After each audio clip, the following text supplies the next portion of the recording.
नमस्कार बच्चों, मैं नीतू लंबा और मेरे channel UP board Hindi study में आप सभी का बहुत बहुत स्वागत है। बच्चों, आज हम पढ़ेंगे कक्षा 9 विषय हिंदी के संस्कृत खंड के अंतर्गत पंचम पाठ सुभाषितानी, और जिसका अर्थ है सुंदर उक्तियाँ। तो वीडियो को शुरू से अंत तक जरूर देखिएगा। चलिए शुरू करते हैं आज की वीडियो। बच्चों, इस श्लोक में सबसे पहले हम देखेंगे इसका संदर्भ। तो संदर्भ में हम लिखेंगे प्रस्तुत श्लोक हमारी पाठ्य पुस्तक हिंदी के संस्कृत खंड की सुभाषितानी नामक पाठ से लिया गया है। और बच्चों, इस पाठ में जीवन उपयोगी शिक्षाएं बताई गई हैं। तो पहला श्लोक देखते हैं। वरम एको गुणी पुत्रो नाचा मोक्षते अपि।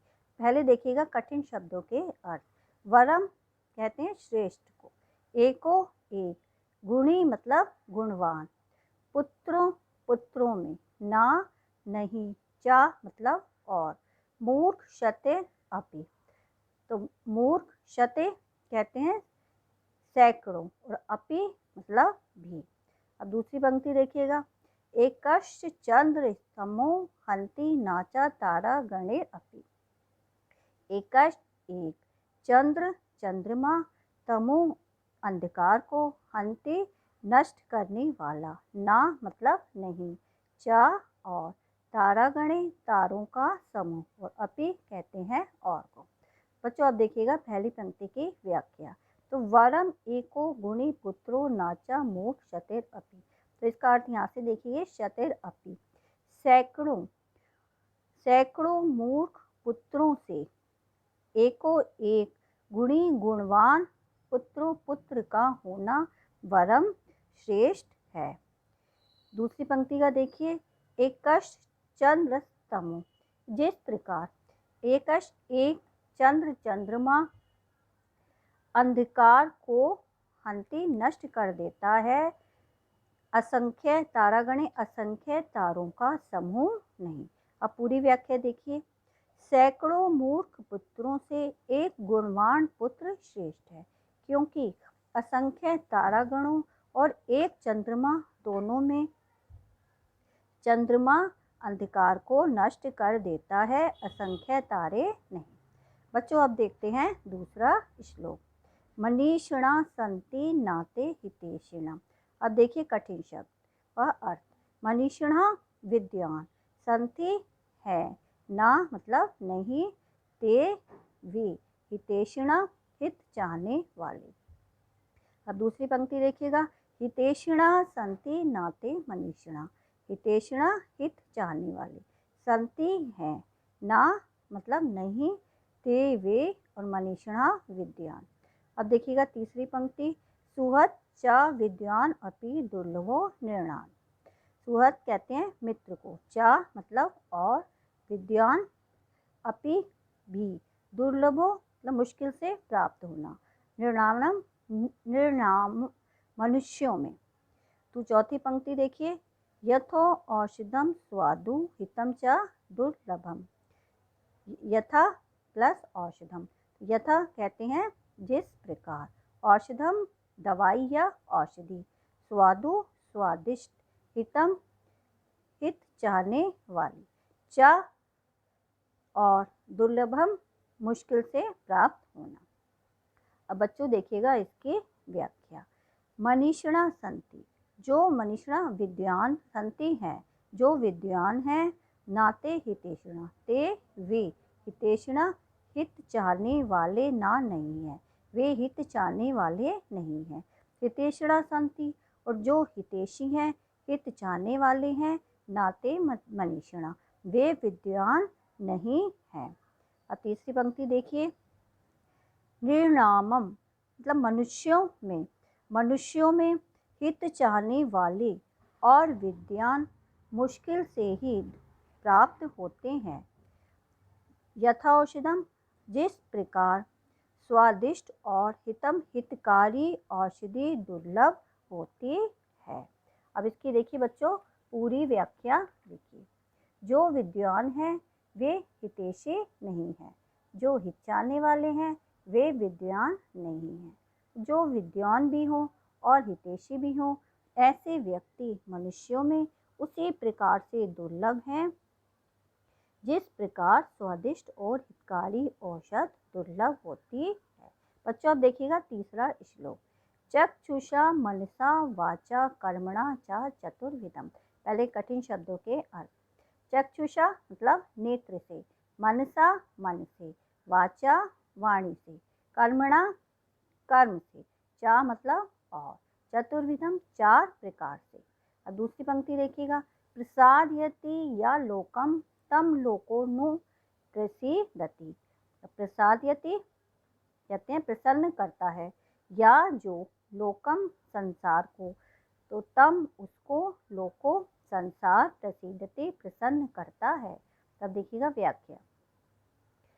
या जो मनुष्य चक्षुषा नेत्र से, मनसा मन से, वाचा वाणी से और कर्मणा कर्म से, इन चतुर्विधम चार प्रकारों से, चारों प्रकारों से लोकम संसार को प्रसादयति प्रसन्न रखता है, तो लोको संसार उसे प्रसीदति प्रसन्न रखता है। अब पूरी व्याख्या देखिएगा। जो मनुष्य नेत्र से, मन से, वाणी से और कर्म से, इन चारों प्रकारों से संसार को प्रसन्न रखता है, संसार उसे प्रसन्न रखता है। बच्चों अब देखिएगा चौथा श्लोक। अक्रोधेन जयेत क्रोधम असाधु साधुना चयेत। अब देखिए कठिन शब्दों के अर्थ। अक्रोधेन क्रोध न करने से अर्थात शांति से, जयेत जीतना चाहिए, क्रोधम क्रोध को, असाधु दुर्जन को, साधुना सज्जन होकर, जयेत जीतना चाहिए। अब दूसरी पंक्ति देखिएगा। जयेत कर्दयम दानेन जयेत सत्येन च अनृतम। जयेत का अर्थ है जीतना चाहिए, कर्दयम कंजूस को, दानेन मतलब दान से, जयेत जीतना चाहिए, सत्येन सत्य को, सत्य से, चा मतलब और, अनृतम असत्य को। अब देखिएगा अर्थ।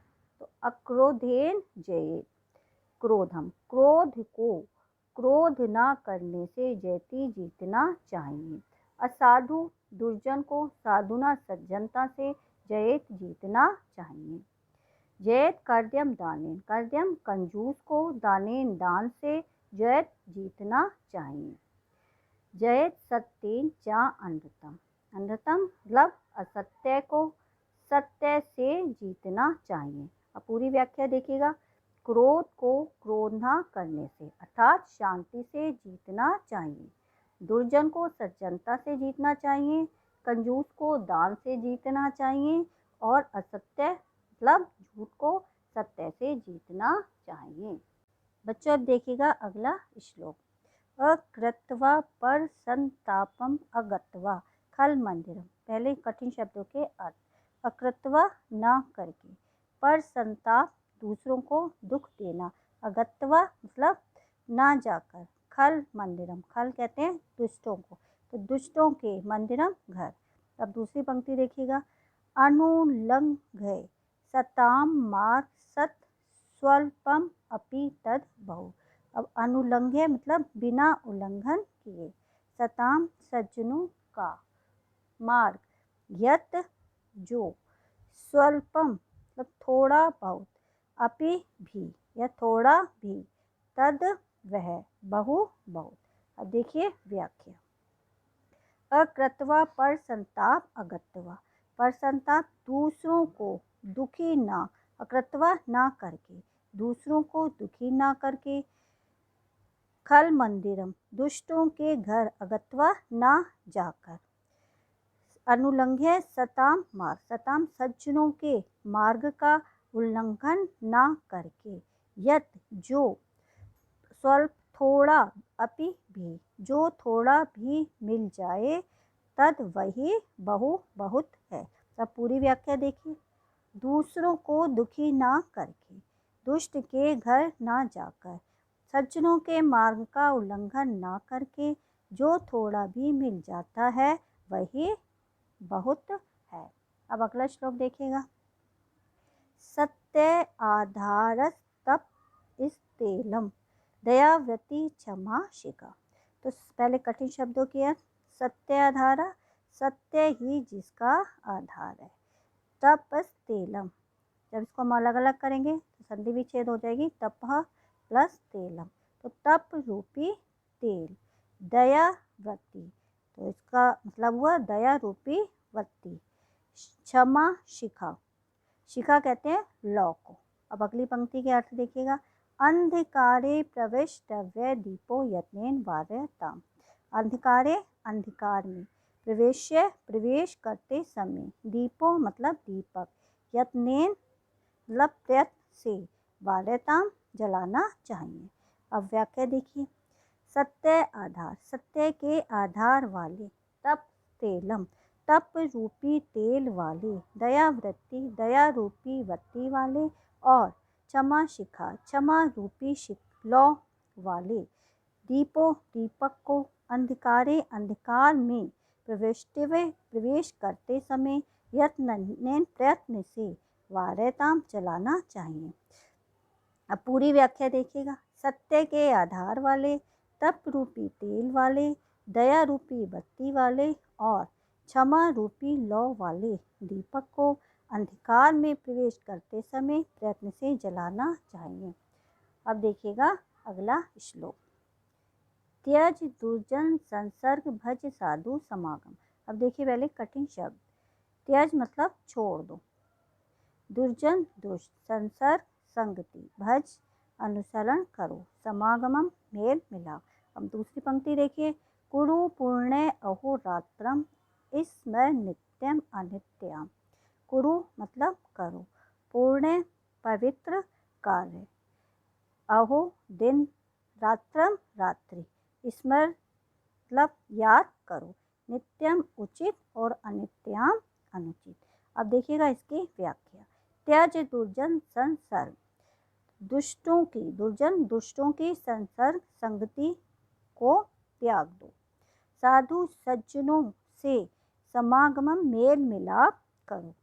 कुरु पुण्य अहोरात्रम, अहो दिन में, पुण्य पुण्य कार्य कुरु करो, रात्रम और रात्रि में, नित्य उचित और अनित्याम अनुचित को याद स्मरण याद करो। अब पूरी व्याख्या देखिए। दुष्टों की संगति को त्याग दो, सज्जनों से मेल मिलाप करो, दिन में पुण्य कर्म करो और रात्रि में उचित अनुचित को याद करो। अब देखिएगा अंतिम श्लोक। मनसी वचसी काये पुण्य पीयूष पूर्ण।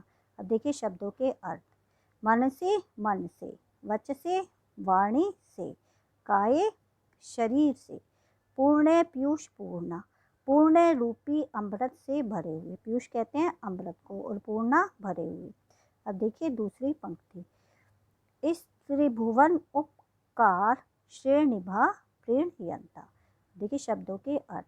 त्रिभुवन मतलब 3 लोकों को, उपकार श्रेणिभ्य परोपकार के द्वारा, प्रीणयन्ता प्रसन्न करते हैं। देखिए तीसरी पंक्ति। परगुण परमाणु पर्वतीकृत्य नित्यम। परगुण दूसरों के गुणों को, परमाणु मतलब परमाणु जैसे, पर्वतीकृत्य पर्वत के समान बड़ा करके, नित्यम सदैव। अब देखिए चौथी पंक्ति। निज हृदय विक संतः संति संतः कियंता। निज हृदय अपने हृदय से, विकसंता मतलब खिलते हुए, संति है, संतः सज्जन, कियंता अर्थात कितने। अब देखिएगा व्याख्या। मन से मन, वचसी वाणी, काय और शरीर में, पुण्य पीयूष पूर्णा पुण्य रूपी अमृत से भरे हुए, इस त्रिभुवन उपकार श्रेणी, तो परोपकार के द्वारा, उपकार श्रेणी परोपकार के द्वारा, त्रिभुवन तीनों लोकों को प्रणयंतः प्रसन्न करने वाले, परगुण परमाणु दूसरों के परमाणु जैसे बहुत छोटे गुणों को भी, पर्वतीकृत्य पर्वत के समान बड़ा देखकर, और निज हृदय अपने हृदय में, नित्यम सदा विकसंता प्रसन्न रहने वाले, संतः सज्जन इस संसार में कियंता कितने हैं, अर्थात विरले ही हैं। अब पूरी व्याख्या देखिएगा। मन, वाणी और शरीर में पूर्ण रूपी अमृत से भरे हुए, परोपकारों के द्वारा तीनों लोकों को प्रसन्न करने वाले, दूसरों के परमाणु जैसे बहुत छोटे गुणों को भी पर्वत के समान बड़ा देखकर और अपने हृदय से सदा प्रसन्न रहने वाले सज्जन इस संसार में कितने हैं, अर्थात विरले ही हैं। अब ये वीडियो यहीं समाप्त होती है। उम्मीद करती हूँ वीडियो आपको पसंद आएगी, तो वीडियो को लाइक कीजिएगा, शेयर कीजिएगा और मेरे चैनल को सब्सक्राइब ज़रूर कीजिएगा। अगली वीडियो में जल्दी ही मिलेंगे, तब तक के लिए नमस्कार।